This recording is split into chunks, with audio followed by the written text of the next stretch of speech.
Un caso de curación hipnótica y algunas observaciones sobre la génesis de síntomas histéricos por voluntad contraria, de Sigmund Freud, 1892 a 1893.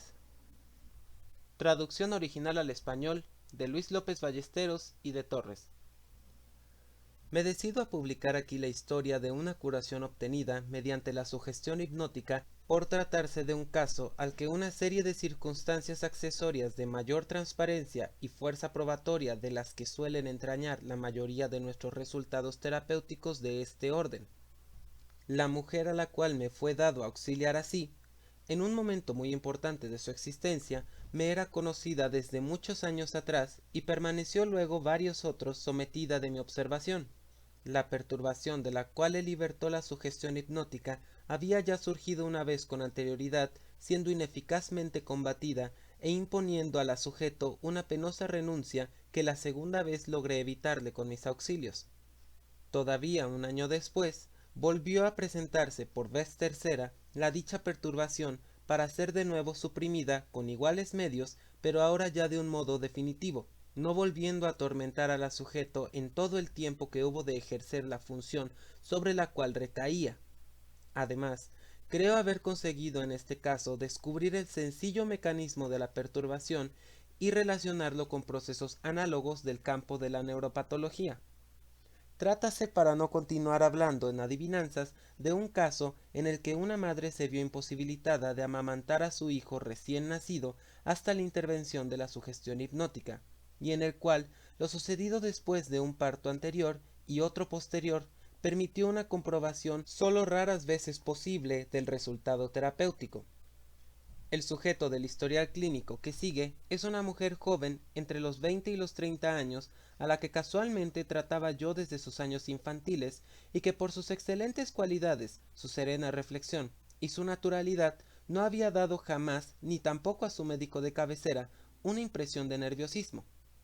Teniendo en cuenta los sucesos que a continuación me propongo relatar, hemos de considerarla, siguiendo la feliz expresión de Charcot, como un hystérique d'occasion, categoría perfectamente compatible con las mejores cualidades y una intacta salud nerviosa en todo otro punto. De su familia conozco a su madre, mujer nada nerviosa, y a una hermana menor, muy semejante a ella, y perfectamente sana. En cambio, un hermano suyo padeció una neurastenia juvenil que echó por tierra todos sus planes para lo futuro. La etiología y el curso de esta enfermedad, cuyo desarrollo muy parecido siempre tengo todos los años repetidas ocasiones de observar, me son bien conocidos. La buena constitución primitiva del sujeto pereció asaltada por las corrientes dificultades sexuales puberales, el trabajo excesivo de los años de estudios y su intensificación al llegar el examen final, una gonorrea y enlazada a ella la súbita explosión de una dispepsia acompañada de un tenaz estreñimiento de intensidad casi increíble, que meses después desapareció, siendo sustituido por pesadez de cabeza, mal humor e incapacidad para el trabajo. A partir de este momento se desarrolló una alteración del carácter del sujeto que le convirtió en constante tormento de su familia. No me es posible decir de momento si esta forma de la neurastenia puede o no adquirirse en su totalidad. Así pues, y teniendo además en cuenta que no conozco a los restantes parientes de mi enferma, dejaré indecisa la cuestión de si hemos de suponer en su familia una disposición hereditaria a las neurosis. Al nacimiento de su primer hijo, había tenido la paciente intención de criarlo sin auxilio ninguno ajeno. El parto no fue más difícil de lo habitual en las primerizas, terminando con una leve aplicación de forceps, pero la madre no consiguió, a pesar de su excelente constitución física, su ilusión de ser una buena nodriza. Tenía poca leche, sentía intensos dolores al dar el pecho al niño, perdió el apetito, tomó repugnancia a la comida y pasaba las noches insomne y excitada. De este modo, y para no poner en grave peligro la salud del niño y la suya propia, hubo necesidad de declarar fracasada la tentativa a los 14 días y buscar un ama, desapareciendo enseguida todas las molestias de la madre. Haré constar que de esta primera tentativa de lactancia no puedo informar como médico ni como testigo. 3 años después tuvo la sujeto su segundo hijo, y también por circunstancias exteriores resultaba deseable evitar la lactancia mercenaria. Pero los esfuerzos de la madre en este sentido parecieron tener aún menos éxito y provocar fenómenos más penosos que la vez primera. La joven madre vomitaba todo alimento, no dormía y se manifestaba tan deprimida por su incapacidad que los dos médicos de la familia, los acreditados doctores Breuer y Lott, se opusieron a toda continuación de la tentativa, aconsejando como último medio experimentable la sugestión hipnótica. De este modo, el cuarto día por la tarde, fui llamado a la cabecera de la enfermera. A mi llegada, la encontré en la cama, con las mejillas muy arrebatadas y furiosa por su incapacidad para criar al niño, incapacidad que crecía a cada nueva tentativa, no obstante, poner ella todo su esfuerzo en dominarla. Para evitar los vómitos no había tomado alimento en todo aquel día. El epigastrio aparecía abultado y colocando la mano sobre el estómago se advertían continuas contracciones. La enferma se quejaba además de un constante mal sabor de boca. Ni ella ni sus familiares me recibieron como a una persona de quien se espera auxilio, sino solo en obediencia a lo indicado por los otros médicos. No podía, pues, contar con gran confianza de su parte. En el acto, intenté producir la hipnosis, haciendo fijar a la paciente sus ojos en los míos y sugiriéndole los síntomas del sueño. A los 3 minutos yacía la enferma en su lecho, con la tranquila expresión de un profundo reposo, sirviéndome entonces de la sugestión para contradecir todos sus temores y todas las sensaciones en las que dichos temores se fundaban. No tenga usted miedo, será usted una excelente nodriza y el niño se criará divinamente. Su estómago marcha muy bien, tiene usted un gran apetito y está deseando comer, etc. La enferma continuó durmiendo cuando la abandoné por breves instantes, y al despertarla mostró una total amnesia con respecto a lo sucedido durante la hipnosis. Antes de marcharme, hube aún de rechazar una observación del marido sobre el peligro de que la hipnosis perturbase para siempre los nervios de su mujer. Los hechos que al día siguiente me comunicaron los familiares de la enferma, a los cuales no parecían haber causado impresión ninguna, constituyeron para mí una garantía de éxito. La sujeto había cenado sin la menor molestia, había dormido bien y se había desayunado a la mañana con gran apetito. En todo este tiempo había amamantado a su hijo sin la menor dificultad, pero a la vista del almuerzo, demasiado copioso, despertó de nuevo su repugnancia y antes de haber probado nada, reaparecieron los vómitos. Desde este momento le fue imposible volver a dar el pecho al niño, y a mi llegada mostraba los mismos síntomas que el día anterior. Mi argumento de que no tenía por qué preocuparse, una vez comprobado que su malestar podía desaparecer y había en realidad desaparecido por casi medio día, no le hizo efecto ninguno. Recurriendo pues de nuevo a la hipnosis, desarrollé una mayor energía que el día anterior, sugiriéndole que 5 minutos después de mi partida había de encontrarse un tanto violentamente con los suyos y preguntarles cómo es que no le daban de cenar, si es que se habían propuesto matarla de hambre, si creían que de este modo iba a poder criar a su hijo, etc. A mi tercera visita no precisaba ya la sujeto de tratamiento alguno. Nada le faltaba ya, gozaba de buen apetito, tenía leche bastante para el niño, no le causaba dolor ninguno darle el pecho, etc. A su marido le había inquietado que después de mi partida hubiera dirigido a su madre ásperos reproches contra su general costumbre, pero desde entonces todo iba bien.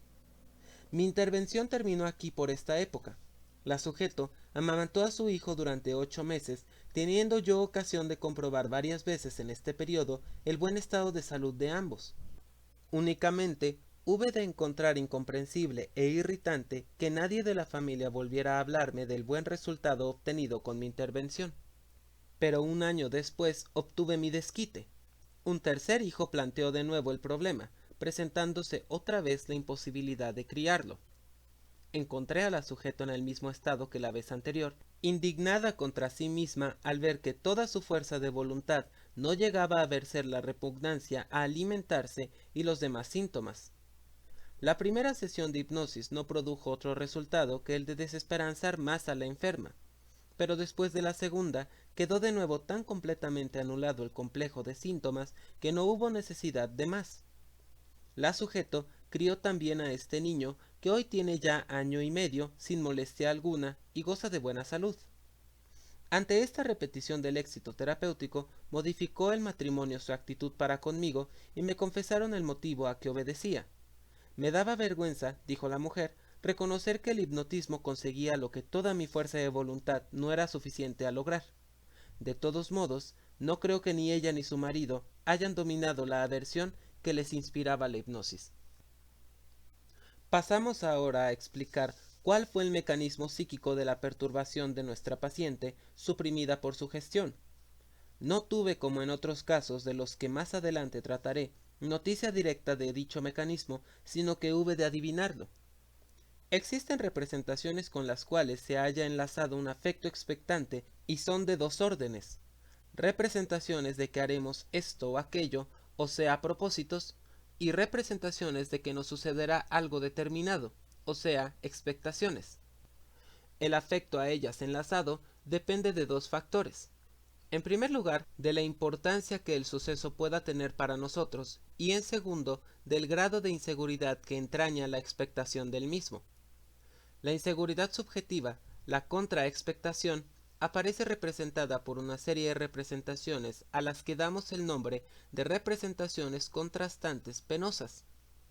Cuando se trata de un propósito, dichas representaciones contrastantes son las de que no conseguiremos llevarlo a cabo por oponerse a ello tales o cuales dificultades, faltarnos las cualidades necesarias para alcanzar el éxito y saber que otras personas determinadas han fracasado en análogas circunstancias. El otro caso, o sea el de la expectación, no precisa de esclarecimiento alguno. La contraexpectación reposa en la reflexión de todas las posibilidades con que podemos tropezar en lugar de la deseada. Continuando la discusión de este caso, llegaríamos a las fobias, que tan amplio papel desempeñan en la sintomatología de las neurosis. Por ahora, permaneceremos en la primera categoría, o sea, en los propósitos. Habremos de preguntarnos, en primer lugar, cuál es el destino de las representaciones contrastantes en la vida mental normal. A nuestro juicio, quedan inhibidas, coartadas y excluidas de la asociación, a veces hasta tal extremo que su existencia no se hace evidente, casi nunca, frente al propósito, siendo únicamente el estudio de las neurosis el que nos las descubre. En cambio, en las neurosis, y no me refiero solamente a la histeria, sino al status nervosus en general, existe primariamente una tendencia a la depresión anímica y a la disminución de la conciencia del propio yo, tal y como la encontramos a título de síntoma aislado y altamente desarrollado en la melancolía. En las neurosis presentan asimismo gran importancia las representaciones contrastantes con el propósito por adaptarse muy bien su contenido al estado de ánimo propio de esta afección, o quizá porque la neurosis hace surgir representaciones de este orden que sin ella no se hubieran constituido. Esta intensificación de las representaciones contrastantes se nos muestra en el simple status nervosus y referida a la expectación como una general tendencia pesimista, y en la neurastenia de ocasión por asociación con las sensaciones más causales a las múltiples fobias de los neurasténicos. Transferido a los propósitos, crea este factor aquellas perturbaciones que pueden ser reunidas bajo el nombre de folie de doute, y cuyo contenido es la desconfianza del sujeto con respecto al propio rendimiento. Precisamente en este punto se conducen las dos grandes neurosis, la neurastenia y la histeria, de un modo por completo distinto y característico para cada una. En la neurastenia, la representación contrastante patológicamente intensificada se une a la representación de la voluntad positiva para formar un solo acto de conciencia, y sustrayéndose de ella da origen a aquella falta de voluntad de los neurasténicos, de la cual se dan perfecta cuenta estos enfermos. En la histeria, el proceso se diferencia de este en dos puntos o quizá en solo uno. Como corresponde a la tendencia de la histeria a la disociación de la conciencia, la representación contrastante penosa, aparentemente coartada, es disociada del propósito y perdura inconsciente para el enfermo en calidad de representación aislada. Es característico de la histeria el hecho de que esta representación coartada se objetiviza luego por inervación somática cuando llega el momento de realizar el propósito con igual facilidad y en la misma forma que en estado normal la representación de la volición positiva. La representación contrastante se constituye, por decir así, en una voluntad contraria, y el enfermo se percata con asombro de que toda su voluntad positiva permanece impotente. Tales dos factores se funden quizá en uno solo, como ya antes indicamos, sucediendo muy probablemente que si la representación contrastante encuentra un medio de objetivizarse, es porque no se halla coartada por su enlace con el propósito en la misma forma que ella lo coarta. En nuestro caso, de una madre a la cual una perturbación nerviosa impide amamantar a su hijo, una neurasténica se hubiera conducido en la forma siguiente. Hubiera sentido graves temores ante la labor maternal que se le planteaba y dado infinitas vueltas en su pensamiento a todos los accidentes y peligros posibles, acabando sin embargo por criar a su hijo perfectamente, aunque atormentada por constantes dudas y temores, a menos que la representación contrastante resultara victoriosa, en cuyo caso habría abandonado la sujeto su propósito, considerándose incapaz de llevarlo a cabo. La histérica se conduce en forma muy distinta. No tiene quizá conciencia de sus temores, abriga la firme intención de llevar a cabo su propósito y emprende sin vacilación alguna el camino para lograrlo.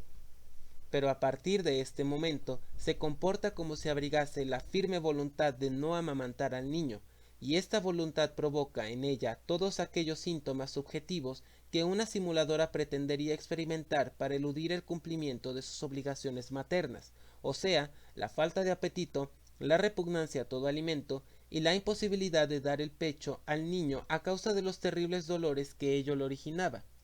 Pero, además, como la voluntad contraria es superior a la simulación consciente, en lo que respecta al dominio del cuerpo, presentará la histérica toda una serie de síntomas objetivos que la simulación no consigue hacer surgir. En contraposición a la falta de voluntad de la neurastenia, existe aquí una perversión de la voluntad, y en vez de la resignada indecisión de la neurasténica, muestra la histérica asombro e indignación ante la dualidad para ella incomprensible. Creo pues justificado considerar a mi paciente como una histérique d'occasion, dado que bajo la influencia de un motivo ocasional le fue posible producir un complejo de síntomas de mecanismo tan exquisitamente histérico. Como causa ocasional podemos considerar aquí la excitación anterior al primer parto o el agotamiento consecutivo, puesto que el primer parto constituye la mayor conmoción que el organismo femenino puede experimentar, conmoción después de la cual suele producir la mujer todos aquellos síntomas neuróticos a los que se halla predispuesta. El caso de mi enferma es probablemente típico para una amplia serie de otros en los que la lactancia u otra análoga función quedan perturbadas por influencias nerviosas y nos aclara su naturaleza.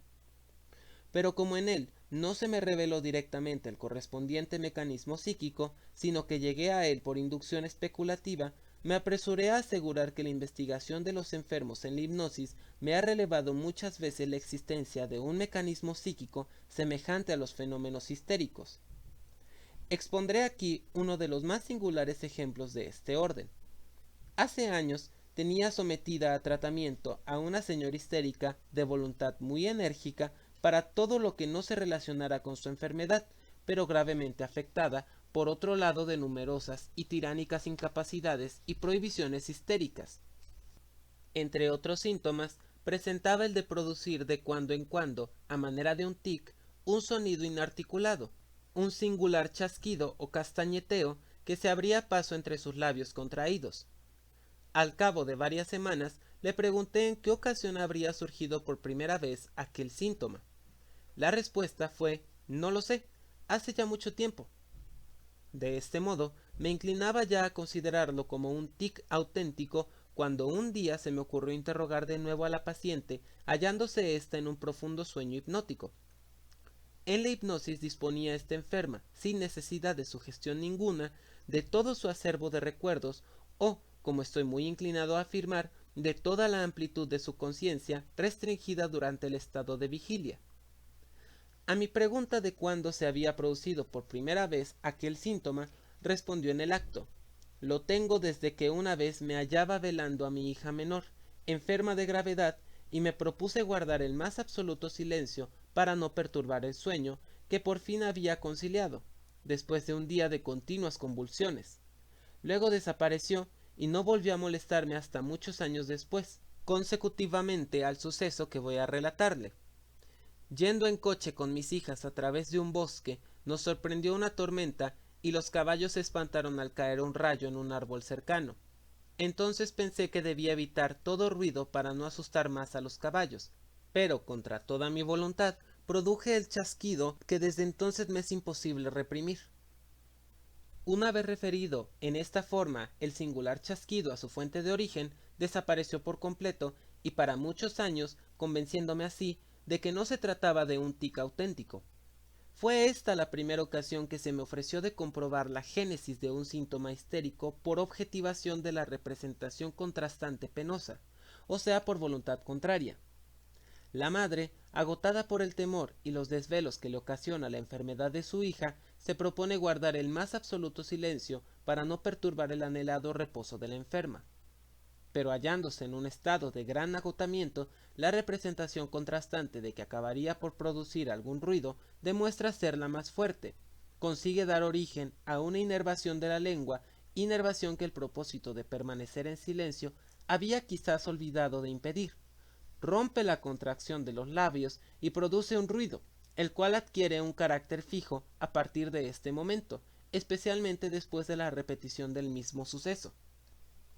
Para llegar a una completa comprensión de este proceso, hemos de atender a una determinada objeción. Podrá en efecto preguntársenos cómo, dado un agotamiento general que establece desde luego la disposición a tal proceso, vence precisamente la representación contrastante. Nuestra respuesta sería que dicho agotamiento no es tan solo parcial. Se hallan agotados aquellos elementos del sistema nervioso que constituyen los fundamentos materiales de las representaciones asociadas a la conciencia primaria. En cambio, las representaciones excluidas de esta cadena de asociaciones del yo normal no se hallan agotadas y predominan así en el momento de la disposición histérica.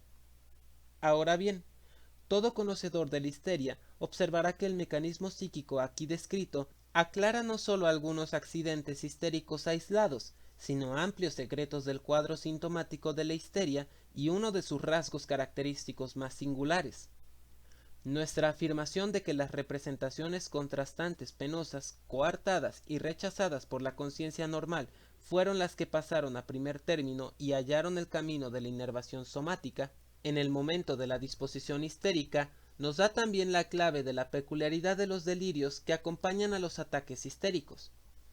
No es un hecho casual el que los delirios histéricos de las monjas en las epidemias de la Edad Media consistieran en graves blasfemias y un desenfrenado erotismo, ni tampoco que precisamente los niños mejor educados y más formales sean los que en sus ataques histéricos se muestren más groseros, insolentes y mañosos. Las series de representaciones trabajosamente reprimidas son las que quedan en estos casos cuando la persona sucumbe al agotamiento histérico. Esta relación es aquí más estrecha que nunca, pues precisamente es dicha laboriosa represión la que provoca el referido estado histérico, en cuya descripción psicológica no hemos entrado por limitarnos en el presente trabajo a la explicación de por qué, dado previamente tal estado de disposición histérica, aparecen los síntomas en la forma que los observamos. La histeria debe a esta emergencia de la voluntad contraria a aquel carácter demoníaco que tantas veces presenta y que se manifiesta en que los enfermos se ven imposibilitados en ciertas ocasiones de realizar aquello que más ardientemente desean, hacen precisamente lo contrario de lo que se les ha pedido y calumnian aquello que les es más querido o desconfían de ello. La perversión del carácter propia del histérico, el impulso a hacer el mal o a enfermar cuando más desea la salud, constituye una coerción a la que sucumben los más intachables caracteres cuando quedan abandonados por algún tiempo a la acción de las representaciones contrastantes. La interrogación referente al destino de los propósitos inhibidos parece carecer de sentido por lo que se refiere a la vida intelectual normal. Podría contestarse diciendo que no llegan a existir, pero el estudio de la histeria muestra que por el contrario toman vida, esto es, que la modificación material a ellas correspondiente queda conservada, sobreviviendo tales propósitos como fantasmas de un tenebroso reino hasta el momento en que logran emerger y apoderarse del cuerpo que hasta entonces habría servido fielmente a la conciencia del yo. He dicho antes que este mecanismo es típico de la histeria, y he de añadir ahora que no es exclusivo de esta afección. Volvemos a encontrarlo en el tic convulsivo, neurosis de grande analogía sintomática con la histeria, que todo su cuadro sintomático puede aparecer como fenómeno parcial de la misma, resultando así que Charcot, después de un detenido estudio, solo pudo establecer, como diferencia, la de que el tic histérico llega a desaparecer, perdurando en cambio el tic auténtico. El cuadro de un grave tic convulsivo se compone de movimientos involuntarios que presentan con frecuencia, siempre, según Charcot y Guinon, el carácter de gestos o movimientos adecuados en alguna ocasión anterior, coprolalia, ecolalia y representaciones obsesivas de las correspondientes a la folie de Doutet. Ahora bien, sorprende leer en Guinon, autor que no penetró en el mecanismo psíquico de estos síntomas, la afirmación de que algunos de sus enfermos habían llegado a sus gestos y contracciones por medio de la objetivación de la representación contrastante. Tales enfermos indican haber visto en determinada ocasión un análogo tic, o a un cómico que contraía intencionalmente su rostro en dicha forma, habiendo sentido entonces el temor de verse forzosamente impulsados a imitar tan feas y ridículas contracciones. Y en efecto, a partir de aquel momento habían comenzado a imitarlas. Realmente, sólo una pequeñísima parte de los movimientos involuntarios surge de ese modo en los tiqueurs. En cambio, nos inclinamos a adscribir este mecanismo a la coprolalia, nombre que damos al incoercible impulso que obliga a los tiqueurs contra toda su voluntad a pronunciar las palabras más groseras. La raíz de la coprolalia sería la percepción del enfermo de que le es imposible dejar de emitir ciertos sonidos. A esta percepción se enlazaría luego el temor a perder el dominio sobre otros sonidos, especialmente sobre aquellas palabras que los hombres bien educados evitan pronunciar, y este temor los llevaría a la realización de lo temido. No encuentro en Guinon ninguna anamnesis que confirme esta hipótesis, y por mi parte no he tenido ocasión de interrogar a ningún enfermo de coprolalia. En cambio, encuentro en el mismo autor la exposición de otro caso de tic, en el que las palabras involuntariamente pronunciadas no pertenecían a la terminología de la coprolalia. Era el sujeto de este caso un hombre adulto que se veía obligado a pronunciar constantemente el nombre de María. Siendo estudiante, se había enamorado de una muchacha que llevaba ese nombre, enamoramiento que le absorbió durante mucho tiempo y le predispuso a la neurosis. Por entonces, comenzó ya a pronunciar en voz alta durante las horas de clase el nombre de su adorada, y este nombre se constituyó en un tic que perduraba aún más de 20 años después de cesar el enamoramiento del sujeto.